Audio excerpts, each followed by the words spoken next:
Hi, hello, welcome to our channel. My delight is in education. Today we are going to discuss the 30 June 2021 The Hindu News Analysis in Telugu. Without any delay, we go to the first article. Ensure that no migrant worker goes hungry. Supreme Court instructs government. This article comes under GS paper 2, society and social issues and polity. ఈ ఆర్టికల్లో చూసుకుంటే మనకి migrant workers గురించి supreme court state గవర్నమెంట్స్కి central గవర్నమెంట్కి ఏమైనా order ఇచ్చిందో చూద్దాం. మనకి లాస్ట్ ఇయర్ మార్చ్ 2020న ఇండియాలో కరోనా వైరస్ అనేది ర్యాపిడ్గా స్ప్రెడ్ అవ్వడం జరిగింది. సో మనకి లాక్డౌన్ అనేది పెట్టారు. ఇప్పుడు కూడా మనకి ప్రస్తుతం లాక్డౌన్లోనే ఉన్నాం. పాస్ట్ 1 ఇయర్గా చూసుకుంటే మనం ఆల్మోస్ట్ ఆ లాక్డౌన్లోనే ఉన్నాం. సో ఈ టైంలో మైగ్రెంట్స్కి ఎలాంటి ప్రాబ్లమ్స్ వచ్చాయో మనం అందరం చూసాం. లైక్ లాక్డౌన్ అంటే ఏంటి, కంపెనీస్ అన్నీ షట్ డౌన్ అవటం, జరిగే కన్స్ట్రక్షన్స్ అన్నీ ఆగిపోవటం, జరిగే వర్క్స్ అన్నీ ఆగిపోయినాయి. రోడ్ కన్స్ట్రక్షన్స్ కానీ లేబర్ వర్క్స్ కానీ అన్నీ ఆల్మోస్ట్ అన్ని వర్క్స్ ఆగిపోయినాయి except doctors, except medical care, security, polices and municipality workers. వీళ్ళు తప్ప మిగతా అందరికీ వర్క్ అనేది లేకుండా పోయింది. వీళ్ళల్లో ఎక్కువ ఎఫెక్ట్ అయింది ఎవరంటే లేబర్ వర్కర్స్ అన్నమాట. వీళ్ళేంటంటే బతుకు తెరువు కోసం వేరే రాష్ట్రాలకి వేరే ప్లేసెస్కి వెళ్ళి వర్క్ చేస్తారు సొంత ప్లేసెస్ నుంచి. లాక్డౌన్ అంటే ఇంట్లోనే ఉండాలి. ఎవరింటికి వాళ్ళు మైగ్రేట్ అవటం స్టార్ట్ చేశారు. ఆ టైంలో వాళ్ళు చాలా ఇబ్బందులు ఫేస్ చేశారు. లైక్ న్యూస్లో చూసుకుంటే ట్రైన్ పట్టాలని క్రాస్ చేస్తూ 13 మెంబర్స్ చనిపోవటం, నడుచుకుంటా ఇంటికి వెళ్ళే దారిలో ఫుడ్ లేక చనిపోవటం, ఇలా మంది చనిపోవడం అయితే జరిగింది. సో దానికి సంబంధించి ఈసారి అలా జరగకూడదని చెప్పి సెంట్రల్ గవర్నమెంట్కి స్టేట్ గవర్నమెంట్కి సుప్రీంకోర్టు అనేది ఆదేశాలు ఇచ్చింది. జూలై 31 కల్లా నెససరీ యాక్షన్స్ తీసుకోమని. వాటిల్లోనే 1 నేషన్ 1 రేషన్ అనే దాన్ని ఫాలో అవ్వమని చెప్పింది.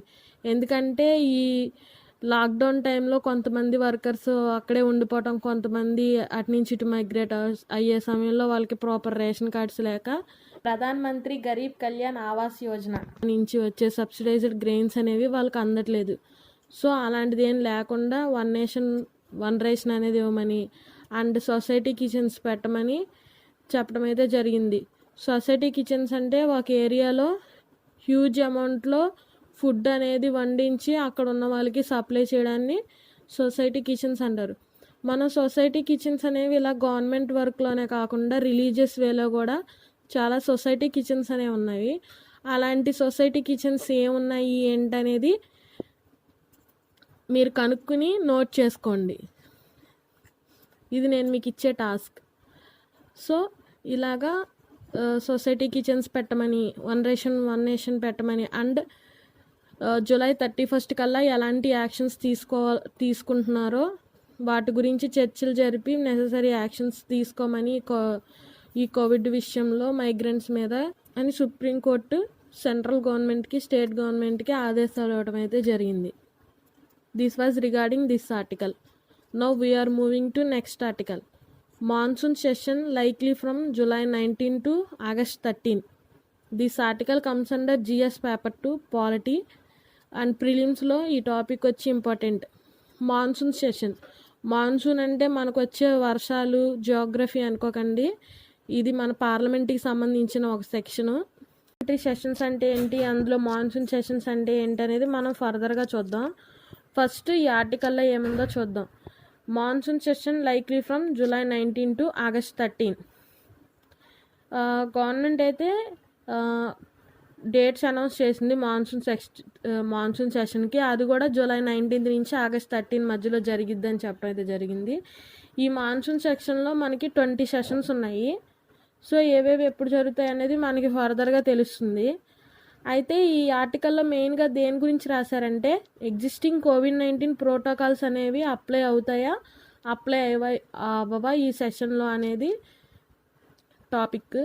ఎందుకంటే మనకి 540 లోక్సభ సీట్లలో 403 మెంబర్స్ అండ్ 232 రాజ్యసభ సీట్లలో 179 మెంబర్స్కి వ్యాక్సినేషన్ అయితే జరిగింది. మిగతా వాళ్ళు వ్యాక్సినేట్ అవ్వలేదు. సో దీనికి సంబంధించి ప్రస్తుతం ఉన్న కోవిడ్ ప్రోటోకాల్స్ని జూలై 19 ఆగస్టు 13 వరకు జరిగే మాన్సూన్ సెషన్లో పాటిస్తారా పాటించరా అనేది ఇంకా డిసైడ్ కాలేదు అని చెప్పి ఆర్టికల్లో చెప్పడం అయితే జరిగింది. అండ్ ఇంకా ఇంపార్టెంట్ ఏంటంటే ఈ మాన్సూన్ సెషన్ వచ్చేసి మనకి రీసెంట్గా మేలో 4 స్టేట్స్లో అండ్ డ్యూటీస్లో మనకి ఎలక్షన్స్ అయితే జరగటం జరిగింది. కేరళ, పుదుచ్చేరి, వెస్ట్ బెంగాల్, తమిళనాడు. ఇందులో మనం చూసుకుంటే అపోజిషన్ పార్టీ యొక్క హ్యాండ్ అనేది చాలా ఎక్కువ ఉంది. సో దాని కారణంగా ఈసారి వచ్చే పాలసీస్ కోవిడ్ పాలసీస్ కానీ హెల్త్ సెక్టర్లో వచ్చే వాటిల్లో కానీ అపోజిషన్ యొక్క హ్యాండ్ అనేది చాలా ఎక్కువ ఉండబోతుంది. సో అందుకు కూడా ఈ మాన్సూన్ సెషన్ అనేది ఈసారి మనకి ఇంపార్టెంట్. మనం అసలు సెషన్స్ అంటే ఏంటో చూద్దాం. మన పార్లమెంట్లో మనకి 3 సెషన్స్ అనేవి జరుగుతాయి. Budget session, monsoon session, winter session. అయితే బడ్జెట్ సెషన్ వచ్చి 4 months, February to May. Monsoon session వచ్చేసేసి జూలై టు సెప్టెంబర్.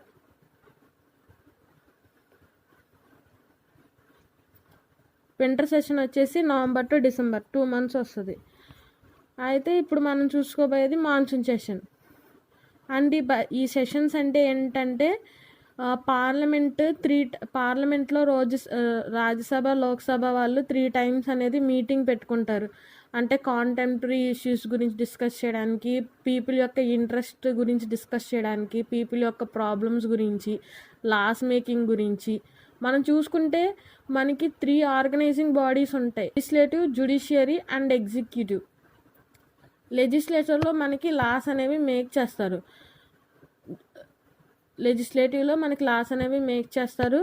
ఎగ్జిక్యూటివ్లో వచ్చి వాటిని ఇంప్లిమెంట్ చేస్తారు. జ్యుడిషియరీలో వచ్చి లెజిస్లేచర్లో ఫామ్ చేసిన లాస్ అనేవి కాన్స్టిట్యూషన్కి అనుగుణంగా ఉన్నాయా, అనుగుణంగా లేవా అని చూస్తే దానికి తగినట్టు యాక్షన్స్ తీసుకుంటుంది. సో మనం ఫస్ట్ చూసుకుంటే లెజిస్లేటివ్లో లాస్ మేకింగ్ అనేది ఉంది. ఆ లాస్ మేకింగ్ అనేది ఈ సెషన్స్లోనే లాస్ గురించి, ఆ పాలసీస్ గురించి మాట్లాడుకుని వాటిని యాక్ట్ అయితే చేయటం జరిగిద్ది. 2 హౌసెస్ వాళ్ళు కూర్చుని ఓటింగ్స్ వేసి కొన్నాటికి సింపుల్ మెజారిటీ, కొన్నాటికి స్పెషల్ మెజారిటీ అని ఉంటుంది. దాని ప్రకారం మనకి లాస్ అనేవి యాక్ట్ కింద ఈ సెషన్స్లో మారటం అయితే జరుగుతుంది. సో అందుకని మనకి సెషన్స్ అనేవి చాలా ఇంపార్టెంట్. దీని మీద అధికారం అంతా ప్రెసిడెంట్ ఆఫ్ ఇండియాకు ఉంటుంది. అండ్ ఒక్కొక్క సెషన్ మధ్య ఎంత గ్యాప్ ఉండాలనేది మనకు ఆర్టికల్ 85 ప్రకారం 6 months కన్నా ఎక్కువ గ్యాప్ ఉండకూడదు. సో ఈ 6 months గ్యాప్లో ఏదన్నా లాగాని ఏదన్నా మేక్ చేయాలంటే ఏం చేస్తారు అంటే అప్పుడే మనకి ఆర్డినెన్స్ అనేది వస్తుంది. ప్రెసిడెంట్ అనే ఆయన ఆర్డినెన్స్ తీసుకొచ్చి మనకి లా అయితే మేక్ చేస్తారు. This was regarding this article. Now we are moving to the next article. Chamoli disaster due to avalanches. This article comes under GS paper 3 under disaster management and environment and ecology. Chamoli disaster. అసలు Chamoli disaster అంటే ఏంటో చూద్దాం. చమోలి అనేది ఉత్తరాఖండ్లో ఒక district. రీసెంట్గా Feb 7th మనకి ఉత్తరాఖండ్లో ఫ్లాష్ ఫ్లడ్స్ అనేవి వచ్చినాయి. ఇది దేనికి వచ్చినాయి అంటే గ్లేషియర్ లేక్అవుట్ బ్లాస్ట్ వల్ల వచ్చినాయి అని చెప్పి అప్పుడు చెప్పడం అయితే జరిగింది. కాకపోతే GSI, geological survey of India ప్రకారం అండ్ ఇంకొక సర్వే అదేంటంటే report in general science survey, ఈ 2 సర్వేల నుంచి అయితే ఒక కన్క్లూజన్కి వచ్చారు. ఏంటంటే ఈ చమోలి డిజాస్టర్ అనేది గ్లేషియర్స్ యొక్క బ్లాస్ట్ వల్ల కాదు, డ్యూ టు అవలాంచెస్ అని చెప్పారు. అవలాంచెస్ అంటే huge amount of rock, snow, ice అనేవి ఫాల్ అవ్వటం వల్ల ఈ డిజాస్టర్ అనేది జరిగింది, కానీ గ్లేషియర్ అవుట్బస్ట్ వల్ల కాదు అని చెప్పారు. అండ్ ఇంకా మనం ఫ్యాక్ట్స్లోకి వెళ్తే ఈ ఫ్లడ్స్ వల్ల 2 డ్యామ్స్ అనేవి డ్యామేజ్ అయినాయి. అదేంటంటే ఒకటి 13 MW Rishiganga power plant and second one వచ్చి 520 MW Tapovan Vishnugad hydro power.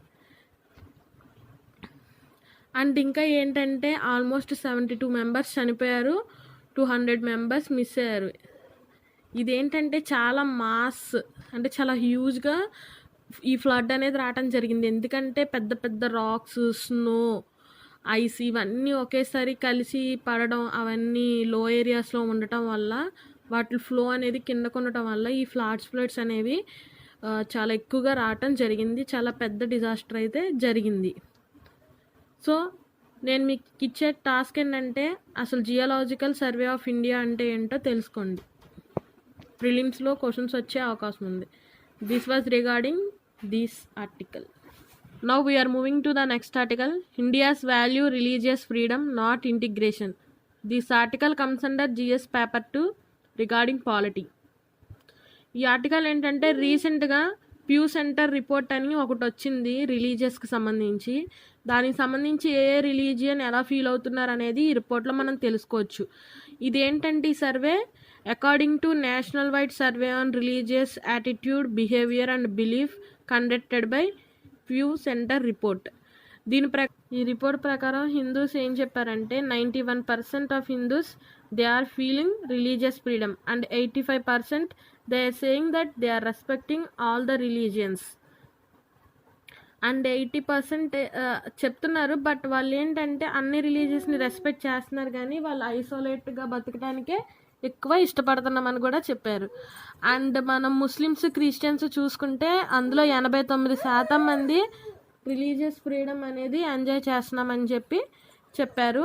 And ఇంకా బ్రాడ్వేలో చూసుకుంటే ముస్లిమ్స్ వచ్చి డైరెక్ట్గా చెప్పారు వాళ్ళు రిలీజియస్ ఫ్రీడమ్ని ఇష్టపడతారు అండ్ వేరే రిలీజియన్స్ని గౌరవిస్తారు, కానీ other religions inter caste marriages అనేవి, ఇంటర్ రిలీజియస్ మ్యారేజ్ అనేవి వాళ్ళు యాక్సెప్ట్ చేయమని చెప్పడం అయితే జరిగింది. అలాగే బుద్ధిస్ట్, సిక్స్ కూడా రిలీజియస్ ఫ్రీడమ్ అనేది ఎంజాయ్ చేస్తున్నాము అని చెప్పడం అయితే జరిగింది. ఇది ఎంతో ఆనందకరమైన విషయం. This was regarding this article. Now we are moving to next article. How Narasimha Rao found an ally in Germany. This article comes under GS paper 2. ఈ ఆర్టికల్ వచ్చేసేసి నరసింహారావు గారు, పివి నరసింహారావు గారు ఇండియాకి తన యొక్క కాంట్రిబ్యూషన్ ఏం చేశారు అనేది ఈ ఆర్టికల్లో చూస్తాం మనం. అండ్ దీని గురించి ఇప్పుడు స్పెషల్గా ఎందుకు మాట్లాడుకుంటున్నామంటే మొన్న 28th జూన్ ఆయన యొక్క సెంటినరీ సెలబ్రేషన్స్ అనేవి జరిగినాయి. సెంటినరీ సెలబ్రేషన్ అంటే 100 years ఆఫ్ బర్త్డే అనమాట. 1921లో ఈయన పుట్టారు. ఇప్పుడు 2021 జూన్ 28కి 100 years అయింది. ఈయన ఏంటంటే మనకి ఈయన ఒక freedom fighter and he is an academician and literary figure అనమాట. అండ్ ఇంకా ప్రాముఖ్యంగా చెప్పుకోవాలంటే he was 9th PM of our India from 1991 to 1996 where we see an important economic reform that was nothing but liberalization, privatization and globalization.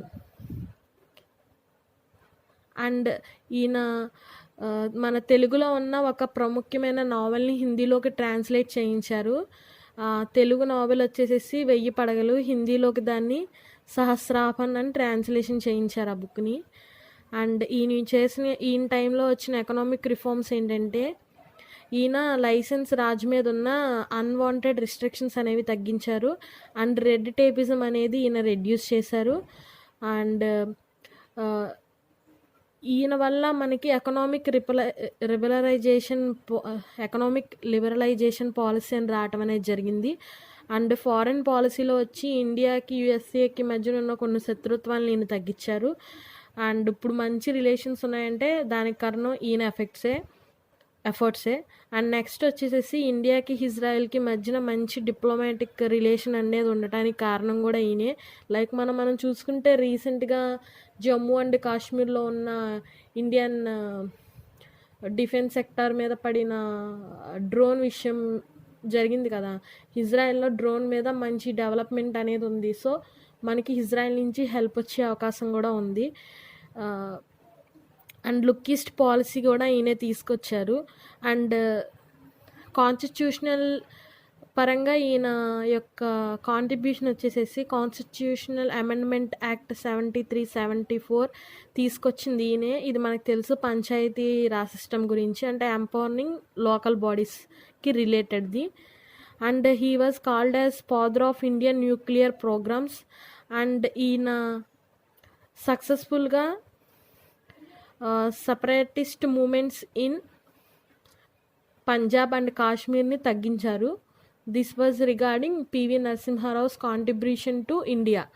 ఈ article మనకి GS పేపర్లో important persons contributions to India అనే topic కిందకు వస్తుంది, మెయిన్స్కి important అవుతుంది. So please go through this article thoroughly and this was regarding this article.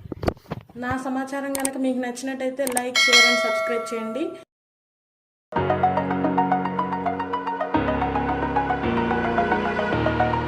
Over the edge, feel like I'm floating through